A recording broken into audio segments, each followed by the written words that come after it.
kabar perkawinan Tejoningrat dan Roro Oyi pun akhirnya sampai ke telinga Amanggrat Agung. Dia sangat kecewa karena keberadaannya sebagai orang tua langsung dari Tejoningrat seperti diabaikan begitu saja oleh kakek dan nenek yang merawatnya sejak kecil. Apalagi setelah mendapat laporan bahwa perkawinan keduanya dilakukan oleh Pangeran Pekik yang menculik Roro Oyi dari dalam Wirarejan untuk dikawinkan dengan Raden Mas Tejoningrat. Raja menjadi murka ketika mendapatkan laporan dari orang-orang yang dipercaya untuk mengawasi gadis bingitannya itu. Maka setelah bukti-bukti dianggap cukup, dia kemudian mengutus orang-orang kepercayaannya untuk memanggil Pangeran Pekik agar segera datang ke keraton menghadapnya. Ternyata tidak hanya Pangeran Pekik saja yang dipanggil untuk menghadapnya. Demang Wirarejo pun turut dipanggil karena dianggap lalai dengan tugas dan kewajiban untuk menjaga gadis tersebut. Sambil meluapkan kemarahannya, Amanggrat Agung menuduh kedua orang itu telah melakukan tindakan gegabah tanpa melalui persetujuannya. Hal yang mereka lakukan itu sama saja dengan merongrong kewibawaan Amanggrat Agung sebagai raja. Mereka dianggap akan menjatuhkan kekuasaannya, menginginkan kematiannya dengan cara menyakiti hatinya terlebih dahulu agar jiwanya menjadi lemah. Bahkan Amanggrat Agung menuduh mereka melakukan semua itu sebagai bentuk persekongkolan untuk menjatuhkan dirinya dari tahta Mataram. Ditambah lagi dengan membeberkan bukti-bukti yang mengarah pada tuduhan bahwa sebenarnya Pangeran Pekik akan melakukan pemberontakan terhadap kekuasaannya sebagai Raja Mataram. Dengan penuh kemurkaan, Amanggrat Agung melampiaskan kemarahan di depan keduanya. Dia menganggap bahwa mengambil Roro Oyi tanpa persetujuannya untuk kemudian diberikan kepada Tejoningrat adalah bukti kelancangan telah meremehkan kedudukannya.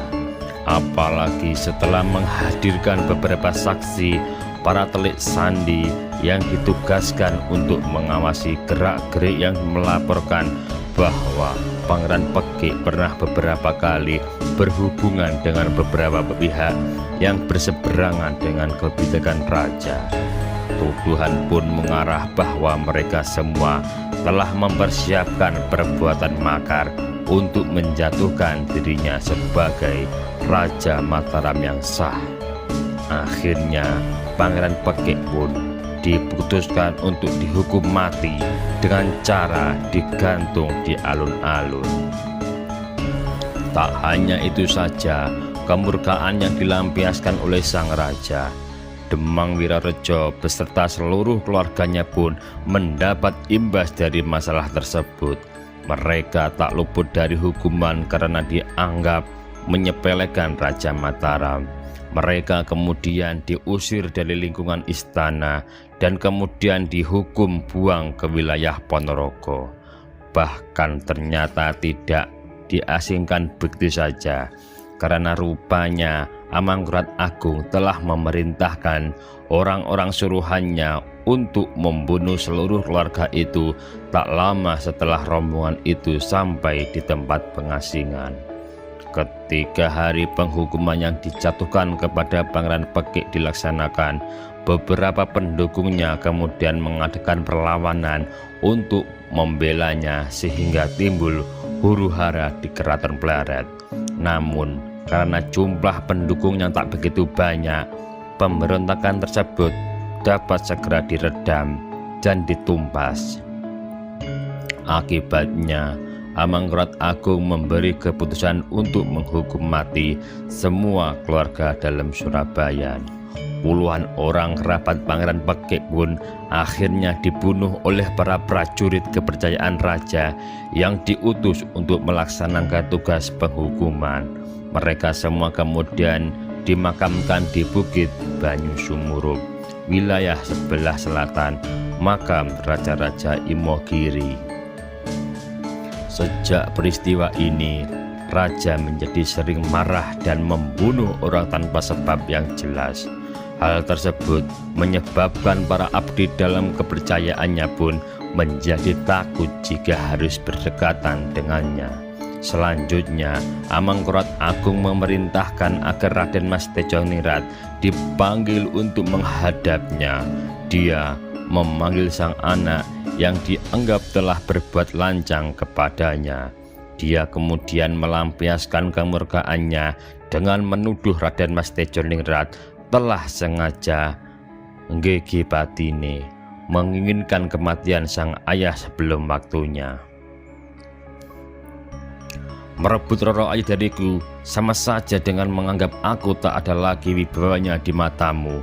Menikahi dia tanpa memberitahukan berarti sama saja dengan menganggap aku tak berarti lagi sebagai orang tuamu.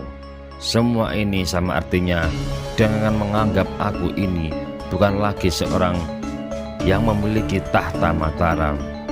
Tindakanmu itu sama saja dengan melecehkan kekuasaanku, Tejoningrat, bentaknya. Oh, aku menikahi Roro Ayi ini bukan bermaksud sejauh itu, Rama. Aku mengawini dia semata-mata karena dasar cintaku kepadanya. Dia pun menerima cintaku karena Roro Ayi juga cinta kepadaku. Tak ada paksaan sebagai dasar perkawinan kami.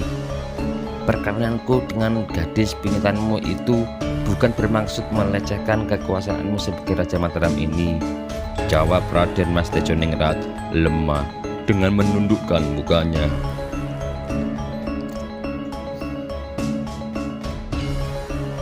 Aduh, Tejoningrat, selalu saja kau berbuat demikian. Dulu pun kau tega menyakiti adikmu dengan gelibeng istrinya. Kini adikmu Singosari telah tiada. Padahal dia anak yang aku anggap paling patuh dan berbakti kepada orang tua.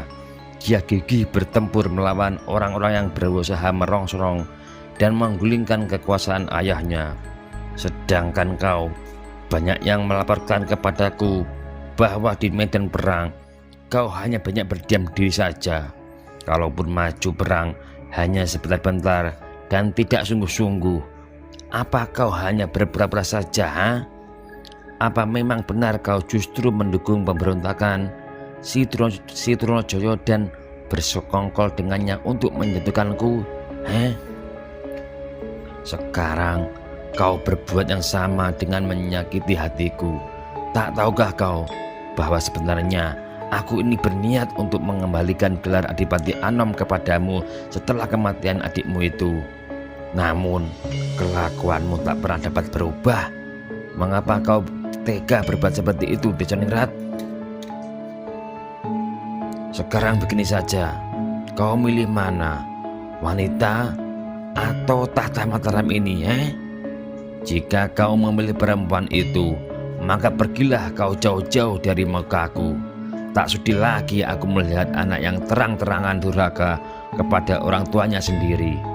Namun jika kau memilih tahta Mataram ini, maka kau harus berani melenyapkan dia, ucap Amangkurat Agung dengan suara tegas.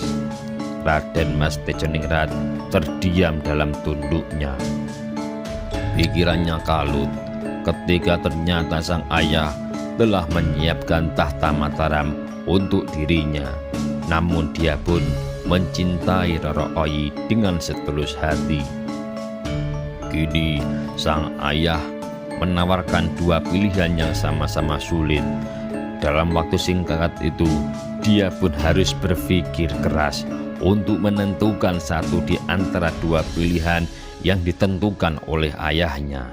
Dia teringat dengan Pangeran Peki yang telah mati demi dirinya. Betapa besar rasa cinta dan harapan kepada dirinya, agar kelak dapat menjadi Raja Mataram. Semua telah dipertaruhkan dan dikorbankan demi harapan agar sang cucu tersayang dapat mengabulkan keinginannya. Pikirannya juga tertuju pada Roro Oyi yang senantiasa memberikan hiburan dan kesenangan dalam kenikmatan cinta kasih sepasang pengantin baru yang sedang dimabuk asmara. Jangan diam saja begitu, Tejoningrat. Tentukan segera pilihanmu sebelum aku terlanjur menjatuhkan hukuman kepadamu. Bentak Amangrat Agung tak sabar lagi. Dengan hati yang pasrah, akhirnya Raden Mas Tejoningrat menentukan pilihannya, mengorbankan apa yang sebenarnya menjadi kesenangan hatinya. Aku memilih tahta Mataram, Rama, jawabnya tegas namun dengan suara lemah. Betul begitu, kau mantap dan siap untuk kelak menggantikan kedudukanku sebagai Raja Mataram ini? Ucap sang ayah meminta ketegasannya. Tejoningrat masih mengangguk lemah. Hai Tejoningrat, calon raja itu harus bersikap tegas, bukan peragu begitu. Seorang raja itu harus lebih mementingkan kepentingan yang pokok daripada kepentingannya sendiri. Raja itu harus berani berbuat apapun dan berani mengambil resiko terbesar bagi dirinya sendiri. Seorang raja itu harus mendahulukan kepentingan tahta dan kekuasaannya yang harus dijunjung tinggi di atas segala-galanya. Jika kau benar-benar menginginkan kembalinya gelar Adipati Anom Mataram, maka jangan ragu lagi untuk melenyapkan perempuan itu. Dialah sumber masalah kekacauan ini, Tejoningrat. Sendika dawuh Rama, sembahnya. Tanpa keraguan lagi, Raden Mas Tejoningrat beranjak dari duduknya dan bergegas meninggalkan sang ayah untuk kembali ke kediamannya.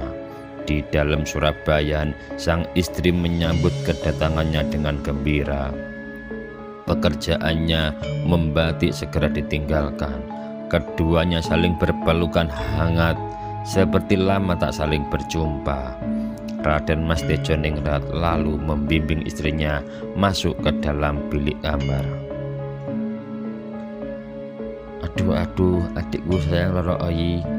Tak ada wanita lain yang aku cintai dan aku sayangi di dunia ini selain dirimu. Bagiku kau adalah segala-galanya. Aku berjanji akan selalu mencintaimu sampai mati, Diajeng. Roro Oyi sangat bahagia mendengar janji yang indah itu berbisik di telinganya. Apalagi ketika lelaki gagah dan ganteng itu melantunkan tembang-tembang yang isinya penuh dengan rayuan dan kata-kata penuh pujian cinta, hatinya pun berbunga-bunga. Perempuan cantik itu pun mendekati sang pecinta dan memasrahkan segenap dirinya, baik jiwa maupun raga. Rupanya cinta telah benar-benar memanggilnya. Lelaki di depannya adalah cinta pertama yang hadir di dalam keremajaannya. Dia kemudian menjatuhkan diri dalam pelukan erat sang pemuda idaman untuk menerima ketulusan cintanya. Kepalanya dibenamkan di dada bidang sang suami yang senantiasa dirindukan kehadirannya. Ada rasa tenang dan nyaman ketika mendengar detak jantung sang suami yang kian bergemuruh. Bibirnya tersenyum mengira lelaki itu telah dibakar gelora hasrat asmaranya. Dia pun sedang menginginkan pula untuk menuntaskan rasa rindu akan sentuhan dan rengkuhan tangan jantannya. Jantung Tejoningrat bergerumuh hebat karena dia tidak tega untuk menusuk sang istri, tak tega untuk membunuhnya. Pikirannya menjadi kacau atas pilihan sulit yang ada di kepalanya. Tiba-tiba dia teringat wajah Pangeran Pekik dan Raden Ayu Pandansari. teringat dengan kematian para saudaranya di dalam Surabaya. Mereka semua telah berkorban demi harapan agar dirinya kelak menjadi Raja Mataram. Setelah itu, tiba-tiba saja Raden Mas Tejoningrat menghunuskan keris hitam kober yang terselip di pinggangnya. Tanpa keraguan lagi, segera saja keris pusaka pinjaman itu ditusukkan ke pinggang Roro Oyi yang ramping hingga tembus ke pinggang belakangnya. Roro Oyi terhenyak dan memegih kesakitan setelah tahu benda tajam telah menusuk badannya. Tubuhnya ditarik sambil menatap mata sang suami. Mulutnya terbuka lebar karena tak menyangka akan menerima perlakuan sedih seperti itu. "Oh, apa salahku, Kang Mas?" tanyanya dengan suara bergetar. Dia menunduk untuk melihat perutnya sendiri yang kini bersimpah darah setelah keris itu ditarik dari tubuhnya sendiri. Nafasnya mulai tersendat-sendat menahan sakit. Sebelum kematian menjemputnya, Roro Oyi menjadi tanggap bahwa dialah yang menyebabkan keonaran di dalam Keraton Mataram. "Oh Diajeng, maafkan kekejamanku ini," ucap Tejoningrat dengan suara sesal dan mata yang berkaca-kaca setelah mencabut kembali keris pusakanya. "Kang Mas, tidakkah kau telah mencintaimu? Tidakkah aku telah mencintaimu dengan tulus? Hanya kepadamulah aku berikan seluruh diriku." Suaranya lirih dan meredup sebelum menutup mata dan jatuh terkulai dalam pelukan sang suami. Raden Mas Tejoningrat tak kuasa menahan tangis. Dipeluknya erat-erat wanita pujaan hati yang kini telah tak bernyawa lagi. Kemudian dibaringkannya di ranjangnya. Darah pun bersimbah hingga melumuri pakaian yang dikenakannya pula. Rupanya tawaran akan dikembalikannya gelar Adipati Anom Mataram lebih menarik hatinya sehingga harus mengambil resiko ini. Dia lebih memilih kepentingan dirinya sendiri dan harapan dari keluarga Surabaya yang telah berkorban demi jabatannya itu. Dengan pakaian yang masih berlumuran darah, Raden Mas Tejoningrat segera bergegas kembali ke keraton untuk bertemu dengan sang ayah, mengabarkan bahwa tugas itu telah dilaksanakan seperti keinginan Raja Mataram. Setelah Raden Mas Tejoningrat meninggalkan rumahnya, para emban dan pengasuh pun baru berani berhamburan. Mereka kemudian menubruk sang majikan yang telah terbujur bersimbah darah. Ketiga emban menangis dengan ratapan pilu dan jerit tak rela sambil memeluk tubuh Roro Oyi yang tak bersenyawa itu. Di pabean dalam, Raden Mas Tejoningrat melaporkan bahwa dia sudah melaksanakan tugasnya. Dia telah membunuh Roro Oyi sebagaimana perintah sang ayah. Mendengar laporan tersebut, Amangkurat justru terkejut, apalagi melihat pakaian sang anak yang berlepotan darah. "Siapa yang menyuruhmu mateni bojomu, bentaknya gemas. "Rama Sinon sendiri yang tadi memerintahkan," jawab Tejoningrat tak mengerti pertanyaan sang ayah. "Dasar goblok kau ini Tejoningrat, rupanya kau tak sanggup menyimak perkataanku. Tak ada perintah kepadaku untuk membunuh istrimu itu. Yang kuperintahkan adalah agar kau berani menyingkirkannya."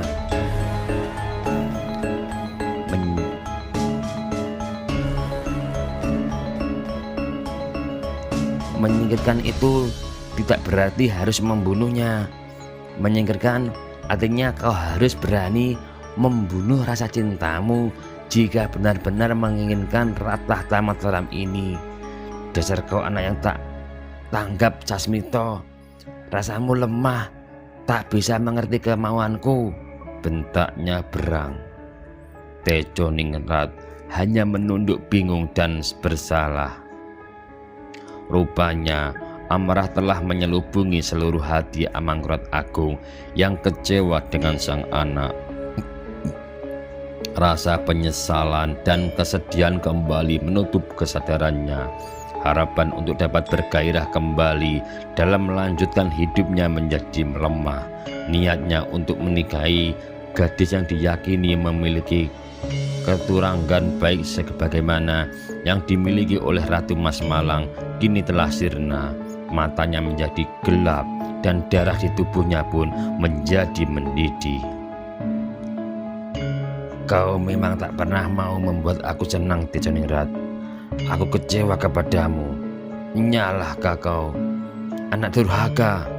Bentak Amangkurat Agung dengan suara menggelegar keras dan parau. Sekarang juga aku selong.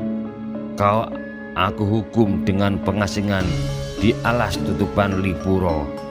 Pergi kau sekarang juga, bentaknya lebih lanjut. Dengan perasaan kecewa, bingung bercampur sedih, Raden Mas Tejoningrat pun segera beringsut meninggalkan Paseban dengan raut muka terus menunduk murung. Tak kuasa dia menahan isak tangis atas kejadian yang baru saja menimpa hidupnya. Dalam hatinya berkecamuk berbagai rasa. Kini dia merasa telah kehilangan segala-galanya. Keluarga Surabaya yang mengasuhnya sejak bayi telah dimusnahkan. Jabatan Adipati Anom lenyap dan istri tercinta pun harus mati di tangannya sendiri. Dendam semakin berkobar di hatinya. Namun saat itu dia tak bisa berbuat apa-apa. Imbas dari kejadian tersebut sangatlah hebat. Amangkurat Agung sudah tak dapat dikendalikan lagi. Kesabaran dan kekecewaan hatinya telah menutupi kesadarannya. Dia memerintahkan untuk segera menangkap dan membuang sang putra sulung guna diasingkan jauh ke hutan sebelah selatan wilayah Istana Pleret. Setelah semua harta benda dan kekayaan milik sang anak dan keluarga Pangeran Pekik dirampas, maka dengan perintahnya pula tempat tinggal Raden Mas Tejoningrat di dalam Surabaya pun dibumi hanguskan. Sejak saat itu sifat Amangkurat Agung menjadi gampang berubah-ubah, pemarah dan gemar menjatuhkan hukuman. Amangkurat Agung semakin bertindak kejam kepada siapapun yang tidak disukainya.